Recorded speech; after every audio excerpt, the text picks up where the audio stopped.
Saudara, Mahkamah Konstitusi memanggil 4 menteri kabinet untuk hadir menjadi saksi dalam sidang sengketa pemilu presiden 2024. Menteri Jokowi yang dipanggil yakni Menko Perekonomian Erlangga Hartarto, Menteri Keuangan Sri Mulyani, dan Menteri Sosial Tri Risma hari ini, Menko PMK Muhadjir Effendi. Mereka dijadwalkan hadir pada sidang Jumat 5 April. Menurut Ketua MK Soehartoyo, para menteri dipanggil karena MK menganggap kesaksian penting.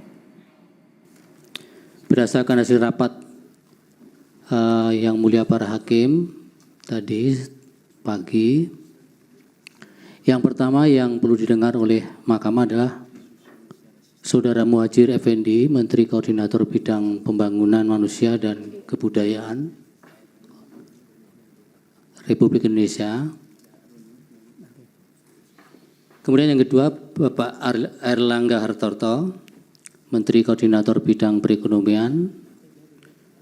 3, Ibu Sri Mulyani Indrawati, Menteri Keuangan. 4, Ibu Tri Risma hari ini, Menteri Sosial. Dan 5 dari Dewan Kehormatan Penyelenggara Pemilu. Saudara, 12 saksi dan 7 ahli dihadirkan dalam sidang hari ini. Apakah bukti dan saksi dari Timnas Amin sudah cukup meyakinkan hakim? Kita akan berbincang dengan mantan Hakim MK Marwarar Sihaan.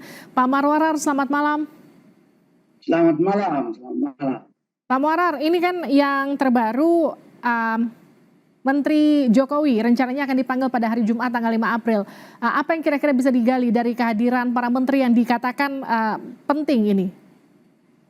Ya, saya kira kalau kita mendengar permohonan baik paslon nomor 1 maupun nomor 3, kata kunci di dalam kaitannya dengan menteri-menteri yang dipanggil ini tentu adalah tentang bansos yang dipergunakan oleh katakanlah presiden dan menteri-menteri, mungkin dengan koordinasi daripada presiden itu, untuk bagian daripada suatu kampanye di dalam pemilihan presiden yang baru lalu itu.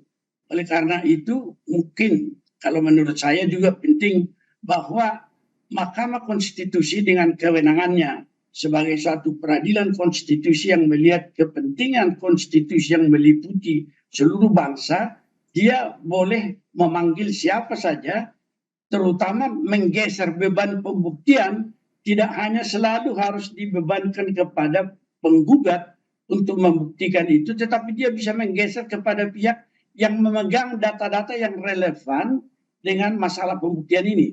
Oleh karena itu, kalau dari sudut bansos dan bantuan ekonomi yang lain itu yang dimuat di dalam APBN tentunya dengan ketentuan-ketentuan yang ada, sudah barang tentu apa yang akan diminta dari menteri itu adalah bagian data yang menjadi bukti otentik nanti yang bisa mendukung apa yang dikeluhkan oleh pihak-pihak pemohon 1 dan 3.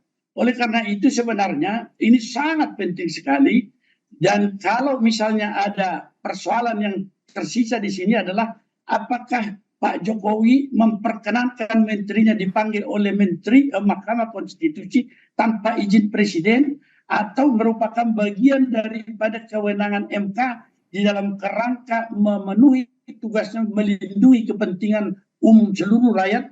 Dia berwenang untuk memanggil menteri tanpa meminta izin presiden. Sebenarnya itu isu yang akan ada di sini. Nah, itu yang kemudian jadi pertanyaan Pak Marwarar, maaf saya potong. Apakah kemudian MK punya kewenangan untuk memanggil menteri presiden tanpa izin presiden secara langsung?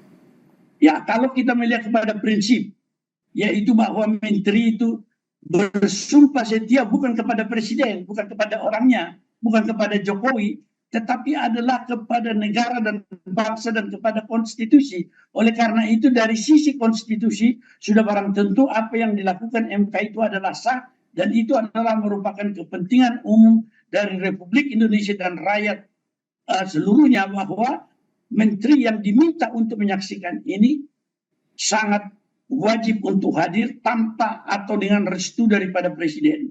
Dan saya kira inilah masalah yang sangat penting, dan saya menanti-nanti sebenarnya keputusan MK tentang ini. Ini merupakan suatu pergeseran beban bukti, karena pastilah pemohon nomor 1 dan 3 tidak memiliki data tentang ini, terutama bansos, dan tidak memiliki bagaimana tata cara yang diatur dalam Undang-Undang APBN tentang penyaluran ini. Kalau ini nanti bisa dilihat besarannya atau magnitude-nya sedemikian rupa, dan kemudian ada kaitan yang jelas bahwa itu dipergunakan oleh Pak Jokowi dan beberapa menteri lainnya sebagai instrumen dalam kampanye secara langsung menyatakan untuk dari pihak yang memperoleh bansos itu untuk memilih pasangan calon nomor 2, maka ada kemungkinan ini dalil yang dikemukakan oleh pasangan calon 1 dan 2 di dalam dalil permohonan ini bisa jadi terbukti secara penuh. Saya kira ini urgensi daripada pemanggilan MK ini. Tapi apakah para menteri juga bisa tidak hadir dalam pemanggilan hari Jumat depan, Pak Morar?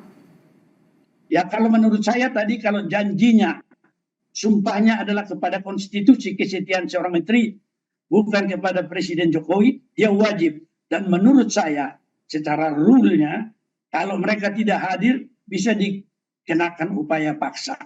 Sama dengan DPR, ketika dipanggil tidak hadir, dia boleh melakukan upaya paksa melalui tenaga daripada atau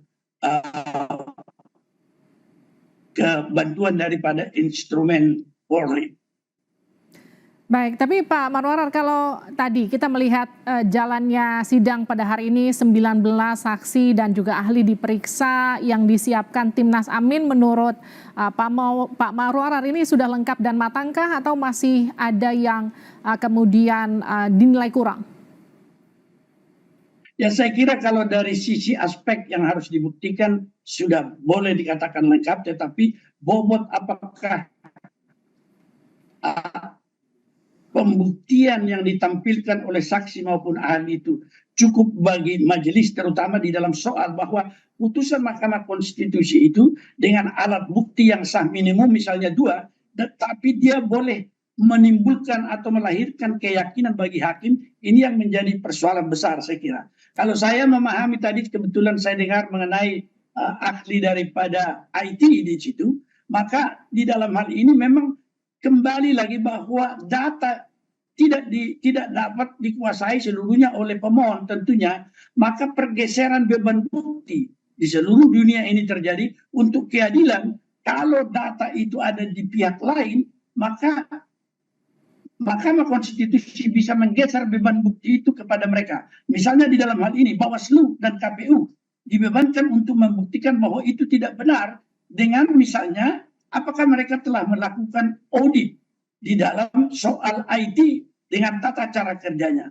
Menurut saya, karena tadi saya perhatikan pertanyaan daripada Pak Hotman Paris, apakah bisa misalnya pihak ahli yang diajukan oleh pemohon tadi untuk melakukan audit secara lengkap tentang itu? Tentu saja sebagai suatu bagian dari kewenangan pemerintahan, penyelenggara pemerintahan dan penyelenggara pemilu, pemohon tidak mungkin bisa memasuki seluruh mekanisme audit forensik terhadap sistem IT itu, karena itu harus memerlukan suatu kerjasama, dan juga sebenarnya itu merupakan kewajiban dari Bawaslu sebagai pengawas. Ketika ada keluhan atau tidak ada keluhan tetapi ada kecurigaan, seharusnya Bawaslu itu melakukan inisiatif, melakukan apa yang audit forensik terhadap keluhan itu. Tetapi kalau saya perhatikan bahwa Bawaslu hanya bertahan bahwa tidak ada permohonan tentang itu, tidak ada pengaduan, atau kalau sudah ada pengaduan sudah ada langkah mereka. Tetapi secara menyeluruh, terutama mengenai Sirekap itu yang ditempatkan di luar negeri itu memungkinkan terjadinya suatu intervensi, dan ini harus melakukan audit secara lengkap ini dengan pimpinan dari Bawaslu sebagai pengawas. Nah, Pak Morar, kalau tadi Anda lihat dari sepanjang persidangan dari pagi sampai sore, poin apa yang kemudian jadi pertimbangan penting yang bisa diambil hakim pada persidangan hari ini untuk memutuskan sengketa pemilu ini? Saya kira tadi yang paling inti pada hari ini adalah keputusan Mahkamah Konstitusi untuk memanggil sampai 4 menteri itu, barangkali tadi ya, 4 menteri yang menurut saya di dalam satu negara demokrasi yang telah maju ini jarang sekali terjadi. Baik. Oleh karena itu menurut saya Mahkamah Konstitusi melalui majelis hakim telah melihat ada indikasi yang merujuk kepada permohonan pemohon itu bahwa memang penyelenggaraan pemilu, terutama sekali di dalam bagian penghitungannya bagian terakhir ini, mereka memperoleh suatu dapat memahami permohonan itu dan mereka memiliki petunjuk-petunjuk ini perlu dilanjutkan. Baik. Oleh karena itu, kalau dilihat dari 4 menteri ini mereka akan memberikan bukti otentik yang cukup atau tidak nanti untuk melengkapi seluruh pembuktian yang tidak mampu dihadirkan oleh pemohon-pemohon, karena memang penguasaan data sebagai pihak yang boleh dikatakan tidak berada di pemerintahan saat ini, tidak menguasai data, Baik. tentu saja mereka tidak mampu melakukan itu. Biasanya dalam hal seperti itu yang dikatakan pergeseran beban bukti, dan itu telah dilakukan oleh Mahkamah Konstitusi. Menurut saya ini satu kemajuan yang sangat besar Baik. di dalam proses. Terima kasih Pak Marwar Arsiaan sudah bergabung bersama kami di Sapa Indonesia Malam. Sehat-sehat selalu Pak. Nanti kita akan tunggu besok akan ada persidangan untuk saksi dan juga ahli untuk paslon nomor urut 3 ya Pak. Nanti kita juga akan diskusikan lebih lanjut lagi. Terima kasih Pak.